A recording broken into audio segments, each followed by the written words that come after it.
네, 안녕하세요. 오늘은 이 유월절이라는 절기에 담겨 있는 예언적인 의미에 대해서 여러분들과 함께 이야기를 나누어 보도록 하겠습니다.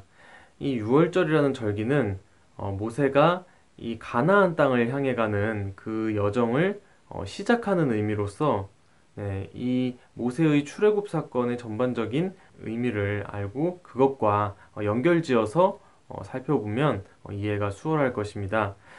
이 모세가 이 이스라엘 백성들을 애굽에서 식민지 생활을 하던 그 이스라엘 백성들을 애굽에서 꺼내서 빼내서 이 광야 생활을 시작하는 그 출발 단계에 해당하는 의미를 가지고 있는 유월절은 모세의 전반적인 이 구원자 사역에 굉장히 중요한 비중을 차지하고 있습니다. 아주 핵심적인 사건이라고 할 수 있죠.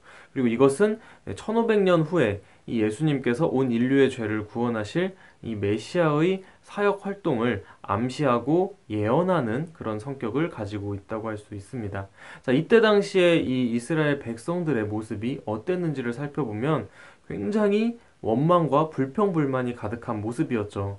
추우면 춥다고 아우성하고, 더우면 덥다고 아우성, 배고프면 배고프다고.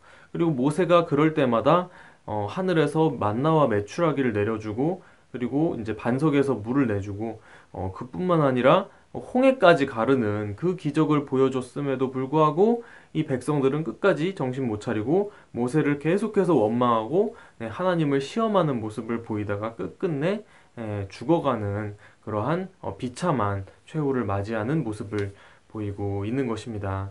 자, 그런데 우리가 이것을 그냥 단순히 하나의 역사가 아니라 오늘날 우리한테까지 유효한 예언의 연장선상이라고 한다면 우리가 이렇게 살아가는 신앙인의 모습을 보면서 우리가 그것을 교훈 삼아야 되지 않을까라는 생각을 해볼 수가 있습니다. 그래서 우리의 신앙생활이 과연 이대로 좋은지, 우리는 과연 잘하고 있는 것인지 우리가 적용을 시켜볼 수가 있어야 되겠죠. 우리한테도 영적인 그런 죽음이 임박해 있을지도 모른다는 사실을 인식을 해야 되겠습니다.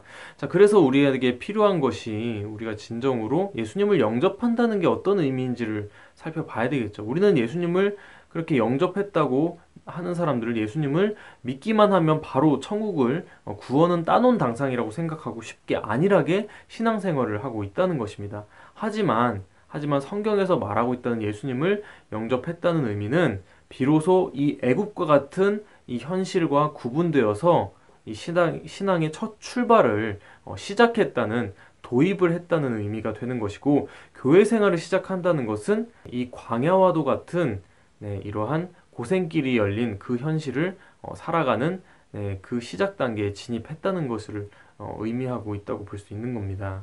자, 그래서 그것을 따놓은 당상으로 보는 것이 아니라 그것으로부터 비로소 시작이라고 볼 수 있는 것이죠.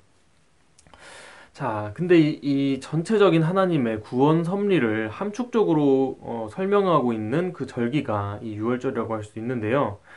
그러니까 이 유월절 광야 생활을 시작하기 전에 이 유월절 의식은 흠없는 정말 흠도 없고 깨끗한 그 어린 양을 제사 제물로 삼아서 제사를 드리는 것으로 시작을 하는 것이죠. 그와 같이 이렇게 흠없는 어린 양이 하나님께 바쳐졌던 것처럼 이 죄가 없는 예수님께서 죄 많은 우리 인생들을 위해서 이렇게 희생 제물로서 속죄의 제물로서 이렇게 십자가 죽음을 당하셨던 것이고 그 예수님의 가르침을 온전히 받은 이 제자들과 오늘날 저와 여러분들이 진정으로 예수님의 제자된 삶을 살아가고자 한다면 그 예수님의 모습을 본받아서 우리도 이 광야와도 같은 척박한 환경 속에서 우리 나름대로의 신앙을 지켜가면서 이 예수님의 모습을 본받고 닮아가는 그런 반듯한 삶을 이루어내야 한다는 것입니다. 그것이 우리에게 주어진 사명이라고 할 수가 있는 것입니다.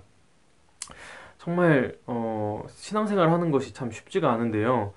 저는 요즘에 낮에는 이제 일을 하고 그리고 저녁에는 이제 공부하고 이렇게 스피치를 하고 그리고 활동을 하면서 이렇게 살아가는 과정 속에 그 모든 것을 지킨다는 것이 너무나 체력도 붙이고 너무나 집중력이 잘 따라주지 않는 그런 힘든 것들을 계속해서 반복하고 있는데요.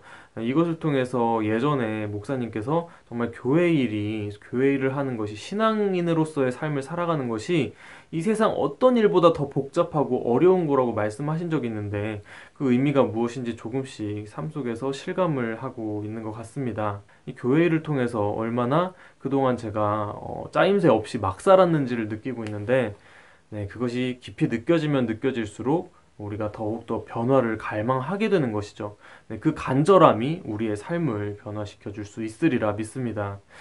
자, 이 정말 예수님의 이 살과 피를 먹어야 영생한다 그러잖아요. 네, 근데 그 말씀은 이 계시록대로 넘어와 보면 계시록 14장에 이 구원에 합당한 자의 자격 요건이 나와 있는데 그 사람은 네, 이 어린 양이 어디로 인도하든지 그를 따라가는 사람이라고 할 수 있습니다. 그리고 어떠한 시궁창과 같은 환경 속이라 할지라도 이 예수님의 가르침에 의지해서 그 가르침에 온전히 순종을 보여줄 수 있을 때에 그 가르침을 온전히 따를 수 있을 때에 예수님의 이 살과 피를 먹는 진정한 성도라고 할 수가 있는 것이겠죠.